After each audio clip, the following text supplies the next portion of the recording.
दोस्तों, उत्तराखंड में भी बीजेपी की सरकार है, 5 लोकसभा की सीटें हैं। हरियाणा में भी बीजेपी की सरकार है, 10 लोकसभा की सीटें हैं। उत्तर प्रदेश में भी बीजेपी की सरकार है, 80 लोकसभा सीटें हैं। गुजरात में भी बीजेपी की सरकार है, 26 लोकसभा सीटें हैं। गोवा में भी बीजेपी की सरकार है, 2 लोकसभा सीटें हैं। असम में भी बीजेपी की सरकार है, 14 लोकसभा सीटें हैं। त्रिपुरा में भी बीजेपी की सरकार है, 2 लोकसभा सीटें हैं। मणिपुर में भी बीजेपी की सरकार है, 2 लोकसभा सीटें हैं। अरुणाचल प्रदेश में भी बीजेपी की सरकार है, 2 लोकसभा सीटें हैं। मध्य प्रदेश में भी बीजेपी की सरकार है, 29 लोकसभा सीटें हैं। राजस्थान में भी बीजेपी की सरकार है, 25 लोकसभा सीटें हैं। छत्तीसगढ़ में भी बीजेपी की सरकार है, 11 लोकसभा सीटें हैं। कुल हो गया 208। मध्य प्रदेश, राजस्थान, छत्तीसगढ़ जीतने के बाद बीजेपी जो है वो 12 राज्यों में पूर्ण रूप से सरकार चलाएगी। मेरा नाम मित्र प्रकाश है। इस वीडियो में मैं यही बताने जा रहा हूं कि विधानसभा चुनावों का क्या प्रभाव पड़ेगा 2024 के लोकसभा चुनाव का। प्रधानमंत्री ने अपने भाषण में क्या क्या कहा, समीक्षा करेंगे, लेकिन समझने की कोशिश करिए। देखिए, इसके अलावा ऐसा नहीं है कि बीजेपी की सरकार सिर्फ यही है। इसके अलावा महाराष्ट्र में भी बीजेपी गठबंधन का हिस्सा है, वहां 48 लोकसभा सीटें हैं। मेघालय में भी बीजेपी गठबंधन का हिस्सा है, वहां 2 लोकसभा सीटें हैं। नागालैंड में भी बीजेपी गठबंधन का हिस्सा है, वहां पर भी 1 लोकसभा सीट है। सिक्किम में भी 1 लोकसभा सीट है। तो कुल ऐसी 52 लोकसभा सीटें हैं जहां बीजेपी सत्तारूढ़ गठबंधन का हिस्सा है।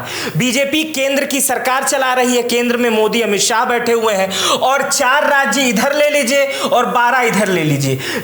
पूरे 28 राज्य और 8 केंद्र शासित प्रदेशों में 16 जगह बीजेपी का कब्जा है, ये मान के चलिए, जिसमें 4 जगह सत्तारूढ़ गठबंधन का हिस्सा है और 12 जगह तो बीजेपी की सरकार चल रही है। और उसमें सबसे बड़ा राज्य जो उत्तर प्रदेश है, वहां पर तो बाबा खुद बैठे हैं, यानी योगी आदित्यनाथ। अब आप इसी के तुलनात्मक अध्ययन पे आते हैं, कांग्रेस के अध्ययन पे आते हैं कि कांग्रेस, जब कहा जाता था एक समय 28 राज्यों और सभी केंद्र शासित प्रदेशों में कांग्रेस का दबदबा रहता था, और कांग्रेस जैसी इतनी बड़ी पार्टी कहां पे खत्म हो चुकी है, कहां चली गई है, वो मैं आपको इस ग्राफ के जरिए दिखाने की कोशिश करता हूं। राहुल गांधी है, ये भारत जोड़ो यात्रा की तस्वीर है। कहा जाता था कि भारत जोड़ो यात्रा से एक देश में बड़ा बदलाव आएगा। निश्चित रूप से कुछ बड़ा बदलाव आया, राहुल गांधी की इमेज बदली, लेकिन वो सीटों में और वोट में परिवर्तित नहीं हो पाई, जिसका रिजल्ट ये साफ साफ आपको दिखाई दे रहा है। देखिए कांग्रेस कभी पूरे देश में व्याप्त थी, पूरे देश से लोग कहते थे कि अगर कांग्रेस बाहर भी चली गई, दुनिया के देश के बाहर भी जाके चुनाव लड़ ले, तो भी इंदिरा गांधी या राजीव गांधी या गांधी परिवार में इतनी ताकत थी कि वहां से भी उन्हें चुनाव जिताया जा सकता था। लेकिन अपने ही भारत में कांग्रेस कहां सिमट गई है। देखिए, कांग्रेस मात्र 3 राज्यों में सत्ता संभाल रही है, मात्र 3 राज्यों में। 3 राज्य कौन से हैं? कर्नाटक, हिमाचल प्रदेश, तेलंगाना। कर्नाटक में लोकसभा की सीटें 28 है, हिमाचल में 4 है और तेलंगाना में 17 है। और उसके अलावा बिहार, झारखंड में वही सत्तारूढ़ गठबंधन का हिस्सा, जैसे बीजेपी उन 4 राज्यों में है, वैसे वहां है। बिहार में 40 सीट है और झारखंड में 14 सीट है। बिहार भी लोकसभा की दृष्टि से एक बड़ी जगह है और कांग्रेस का वहां दबाव है। लेकिन बीजेपी जिस हिसाब से वहां गुणागणित लगा रही है, वहां भी बीजेपी की लोकसभा सीटें अधिक आने की संभावना हो सकती है, जिस हिसाब से वहां पर तमाम गठबंधन और तमाम नेता उभर के आ रहे हैं। अब देखिए, इन दोनों पार्टियों के अलावा अब जैसे लग रहा है कि कांग्रेस की बराबरी आम आदमी पार्टी कर रही है। ये अरविंद केजरीवाल है। 2011 में अन्ना का आंदोलन हुआ, वहां से ये अरविंद केजरीवाल की वहां से एक तरह से कहा जाए कि राजनीतिक उत्पत्ति हुई। और 2011 से 2023 में आम आदमी पार्टी का, मतलब 11 में पार्टी भी नहीं बनी थी, पार्टी मेरे ख्याल से 13 में बनी थी। तो पार्टी बनने के 10 सालों के भीतर कोई भी पार्टी इतना जल्दी चमत्कार नहीं करती है। 2 राज्यों में सरकार है एकदम बढ़िया से, हालांकि दिल्ली केंद्र शासित प्रदेश का हिस्सा है, लेकिन पंजाब में पूर्ण गवर्नमेंट है, वहां पर भगवंत मान मुख्यमंत्री है। पंजाब में लोकसभा की 3 सीटें हैं और दिल्ली में लोकसभा की 7 सीटें हैं। तो आम आदमी पार्टी इस लोकसभा सीटों पर भी काम करेगी तो अच्छा काम कर सकती है। लेकिन कांग्रेस की स्थिति क्या है, उसका अंदाजा आपको होगा। हमारे समझाने का जो मेन मकसद है कि विधानसभा चुनाव के तरीके से विधानसभा वाइज मैंने इसलिए समझाने की कोशिश की कि जिन राज्यों में मुख्यमंत्री एक पार्टी का रहता है और उसी पार्टी की सरकार केंद्र में रहती है, वहां लोकसभा चुनाव में भी इफेक्ट डालना, क्योंकि सारी पावर मुख्यमंत्री के लोगों के इधर उधर घूमती रहती है और केंद्र की पावर अलग से है। तो लोकसभा चुनाव में भी विधानसभा चुनाव के एक पावर का और एक ऑरा बन जाता है। यह कहा जाता है कि डबल इंजन की सरकार होगी तो चीजें अच्छी चलेंगी। तो ऐसा माना जाता है कि जहां विधानसभा चुनाव जीती है कोई पार्टी, वहां लोकसभा जीतना उसके लिए आसान बन जाता है, सिस्टमैटिक बन जाता है, क्योंकि जिस पृष्ठभूमि में किसी पार्टी की स्थिति माना खराब हो जाती है, वहां पर वहां की मशीनरी, सरकारी मशीनरी उस जगह पे काम करने लगती है। एक एग्जांपल देके मैं आपको उदाहरण समझाता हूं। जैसे किसी जगह से कांग्रेस और बीजेपी लड़ रही है, वहां पे कांग्रेस के उम्मीदवार एक बड़े उम्मीदवार हैं, उनके जीतने की संभावना अधिक है, और वहीं पर बीजेपी के एक छोटे उम्मीदवार लड़ रहे हैं उनसे मुकाबला करने के लिए। लेकिन बीजेपी का मुख्यमंत्री उस प्रदेश में है और दूसरा केंद्र में भी है, तो वो आदमी क्या करेगा, अपने ही पार्टी से कह के तमाम जन योजनाओं को वहां पर व्याप्त करने लगेगा। वहां की जनता को यह लगने लगेगा कि यह आदमी अच्छा काम कर सकता है, इसलिए इसे लोकसभा में भी भेजना चाहिए। और यही बीजेपी हर जगह करती है, और बीजेपी और तमाम उनके संगठन इसी काम पे फोकस करते हैं कि जहां पर हमारे लोग नहीं है, हमारी सरकार नहीं है, वहां पर अपना एक साम्राज्य बनाया जाए, और इसी तरह वो काम कर करके अपना साम्राज्य बना लेते हैं। इसलिए कहा यह जाता है कि विधानसभा चुनावों का लोकसभा के चुनाव पर एक बड़ा प्रभाव पड़ता है। अब प्रधानमंत्री ने क्या कहा, इसने एक नई चर्चा देश में दे दी है। जहां देश भर में ब्राह्मण, क्षत्रिय, वैश्य, शूद्र, हिंदू, मुसलमान, सिख, ईसाई की बात होती है, प्रधानमंत्री ने इस सारे विवाद को ही खत्म कर दिया।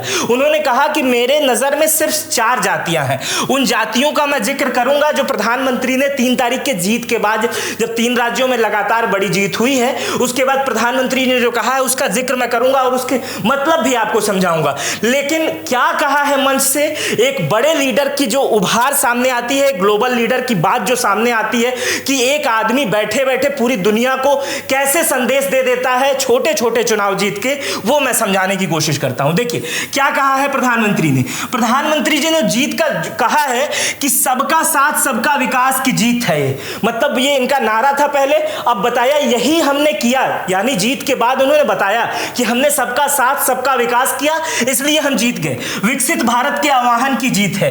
बार बार राहुल गांधी और प्रधानमंत्री मोदी के कटाक्ष होते रहते हैं, विकसित क्या है, विकसित भारत की सोच क्या है, अभी हम ये नहीं कर पाए, लोगों तक अनाज नहीं पहुंचा, राशन नहीं पहुंचा, अनाज पे लोग निर्भर हैं, सबका साथ सबका विकास कहां हो रहा है। लेकिन प्रधानमंत्री बार बार उसी चीजों को दोहरा रहे हैं। आत्मनिर्भर भारत की जीत है, जहां बार बार कटाक्ष किया जाता है कि भारत आत्मनिर्भर नहीं है, चाइना से सामान लेता है, वहीं पर प्रधानमंत्री जी एक ग्लोबल संदेश देना की कोशिश कर रहे थे कि भारत अब आत्मनिर्भर बन गया है, लोगों ने सोचना शुरू कर दिया है, उसकी जीत है। शोषित वंचित लोगों की जीत है। अब यहां से एक विशेष समुदाय को इन्होंने निशाना लगाने की कोशिश की है और ये निशाने में कामयाब भी हो गए, क्योंकि शोषित वंचित समुदाय से आप समझ सकते हैं कि कौन से लोग आते हैं। आगे बताता हूं। राज्यों के विकास की नई सोच की जीत है। मतलब राज्य के लोग ये चाहते थे कि वहां पर विकास हो, और जहां पर इनकी सरकार थी वहां पर विकास हो रहा है, इसलिए दोबारा जिता दिया गया। ये देखिए एक ईमानदारी और सुशासन की जीत है। प्रधानमंत्री कह रहे हैं कि जितने भी सरकारें रही हमारी ही हैं या दूसरी सरकारें, हमारी सरकार को लोग ईमानदार समझते हैं, इस वजह से हमें जिताया गया है। और प्रधानमंत्री ने जिस जातियों की बात की है उसमें जातियां हैं नारी शक्ति, युवा शक्ति, नारी शक्ति, युवा शक्ति, किसान शक्ति, गरीब परिवार। अब गरीब में दुनिया के सारे लोग आ गए, हिंदू, भारत के सारे लोग आ गए, हिंदू, मुसलमान, सिख, ईसाई। गरीब को एक जाति में विभाजित कर दिया। अब किसान का भी एक अलग सेगमेंट है, अगर किसान ना रहे तो भारत ना रहे, किसान को भी उसमें अपने वक्तव्य में ले लिया। युवा शक्ति, युवा भारत कहा जाता है युवाओं का देश है, युवाओं को ले लिया। और नारी शक्ति, महिलाओं को भी इसी अपने भाषण में साथ दिया। जहां देश में भूमिहार, ब्राह्मण, क्षत्रिय, वैश्य, शूद्र, इन सब की तमाम नेता आपस में बात करते हैं कि यहां ये है, यहां ये है, वहीं प्रधानमंत्री को कभी भी किसी जाति का जिक्र करते हुए हमने तो नहीं देखा, मतलब मेरे जानकारी में तो नहीं है कि किसी जाति का जिक्र प्रधानमंत्री कर रहे हैं। एक आध बार वो कहने लगे कि मैं गांधी मैं बनिया हूं, या इस टाइप की बातें शायद आई थी, मुझे ध्यान नहीं होगा, मुझे कमेंट बॉक्स में याद दिलाइएगा मुझे। लेकिन जो 4 जातियां उन्होंने नई देश को दी, ये निश्चित रूप से तमाम उस जातिवाद व्यवस्था को खत्म करने की अगर सही में सोच है तो इसके लिए देश को और प्रधानमंत्री को शुभकामनाएं, क्योंकि ये जो 4 जातियां हैं वो निश्चित रूप से भारत के विकास और भारत के डेवलप में निश्चित रूप से काम आने वाली हैं। ये 4 जातियां ना, जिसमें नारी शक्ति, युवा शक्ति, किसान शक्ति, गरीब परिवार है। फिलहाल आपको ये विश्लेषण कैसा लगा मुझे कमेंट बॉक्स में बताइएगा।